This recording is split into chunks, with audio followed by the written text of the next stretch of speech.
नमस्कार, मैं आरती शर्मा आप सभी हिंदी प्रेमियों का अपने YouTube चैनल हिंदी भाषा हमारा गौरव में स्वागत करती हूँ। हम इस वीडियो में उपयोग और प्रयोग शब्दों के बारे में जानेंगे। जानकारी के अभाव में हम सचेत नहीं रहते हैं और गलत शब्दों का इस्तेमाल हमारी भाषा में दिन प्रतिदिन करते हैं। तो उपयोग और प्रयोग शब्द कहाँ पर इनका इस्तेमाल होना चाहिए, इनका अर्थ क्या होता है, कुछ उदाहरणों के द्वारा इस वीडियो में हम जानेंगे। हम वीडियो में आगे बढ़े इससे पहले मेरा आपसे अनुरोध है कि यदि आपको वीडियो अच्छा लगता है तो लाइक अवश्य कीजिएगा। अपने मित्रों के साथ में, अपने परिवार जनों के साथ में इसको अवश्य साझा। यदि आप मेरे चैनल पर नए हैं तो चैनल को सब्सक्राइब अवश्य कीजिएगा, बेल आइकन को प्रेस कीजिएगा। तो प्रयोग और उपयोग इन दोनों को हम जाने इससे पहले सामान्य रूप से इनका क्या अर्थ होता है उसके बारे में हम जान लेते हैं। तो प्रयोग और उपयोग दोनों शब्दों का ही सामान्य तौर पर जो अर्थ होता है वह होता है काम में लेना या फिर व्यवहार में लाना। अंग्रेजी में अगर हम इसका अर्थ समझें तो अंग्रेजी में इसका अर्थ होता है, प्रयोग का अर्थ होता है एक्सपेरिमेंट और उपयोग का अर्थ होता है यूज। तो यहाँ पर इन दोनों शब्दों का अर्थ अंग्रेजी में अलग अलग है। अब इन्हीं अर्थों को अगर हम हिंदी में समझें तो हम कह सकते हैं प्रयोग के बारे में कि प्रयोग शब्द वहां पर इस्तेमाल किया जाता है जहां पर हमें उस कार्य का और उस वस्तु के इस्तेमाल के बाद में जो परिणाम आएगा वह सकारात्मक होगा या नकारात्मक, यह हमको नहीं पता है, यानी कि उसके महत्व के बारे में भी हमको नहीं पता है।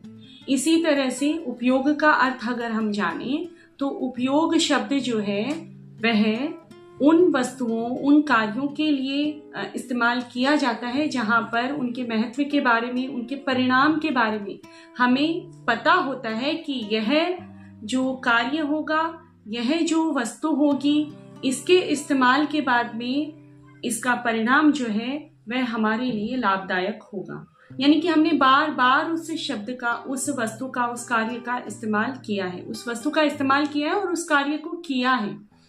फिर इसके बाद में अगर हम उदाहरणों के द्वारा समझें तो उदाहरणों के द्वारा हम इसको इस प्रकार से समझ सकते हैं कि वैज्ञानिक प्रयोग करते हैं और फिर प्राप्त जानकारी का उपयोग दवा बनाने के लिए किया जाता है। तो एक प्रयोग और उपयोग ये दोनों ही शब्द इसमें आए हैं।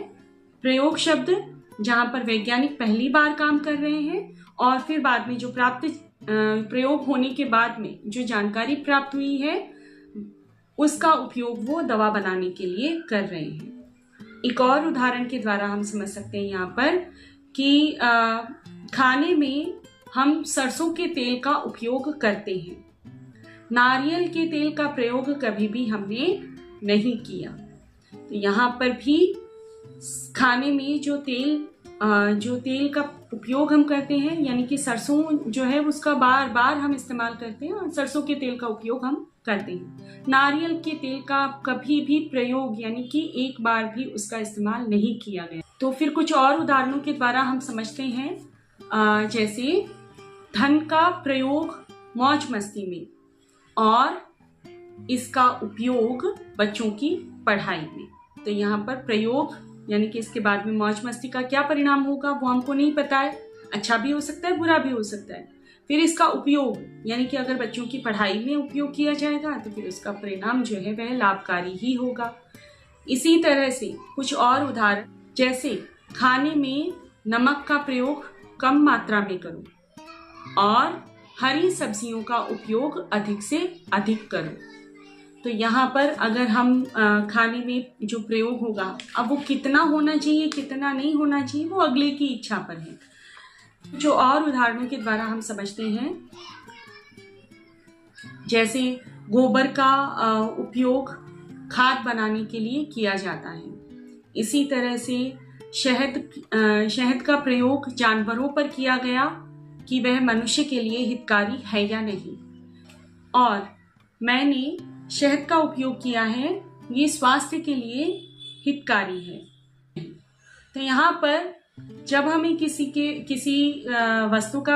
वस्तु के परिणाम का पता नहीं होता है, किसी कार्य के परिणाम का पता नहीं होता है, तो वहां पर प्रयोग शब्द का इस्तेमाल किया जाता है। और प्रयोग शब्द का इस्तेमाल वहां पर किया जाता है जहां पर अमूर्त धारणाएं होती हैं। जैसे शब्दों का वाक्यों में प्रयोग करो, तो शब्द जो है वह अमूर्त है और उनका वाक्यों में क्या किया जाएगा, प्रयोग किया जाएगा, वाक्यों में इस्तेमाल किया जाएगा। इसी तरह से भाषा के लिए भी यह शब्द इस्तेमाल किया जाता है, हिंदी भाषा का प्रयोग करो, हिंदी भाषा का उपयोग करो, ये नहीं कहेंगे। तो जो अमूर्त होते हैं, जो एग्जिस्ट नहीं करते हैं, उनके लिए भी इस प्रयोग शब्द का इस्तेमाल किया जाता है। और एक बात, हम इसको और अच्छी तरह से कैसे जान सकते हैं? हम जान सकते हैं कि उपयोग में अगर ई प्रत्यय लगाएंगे तो फिर वह वस्तु के लिए वहां पर इसका इस्तेमाल किया जाएगा। जैसे उपयोग जोड़ ई, उपयोगी। उपयोगी क्या हुआ? उपयोगी कोई भी वस्तु हुई, उपयोगी वस्तु। जैसे यह कलम मेरे लिए बहुत उपयोगी है, यानी कि बहुत काम की है। यह कलम जो है वह मेरे बहुत काम की है।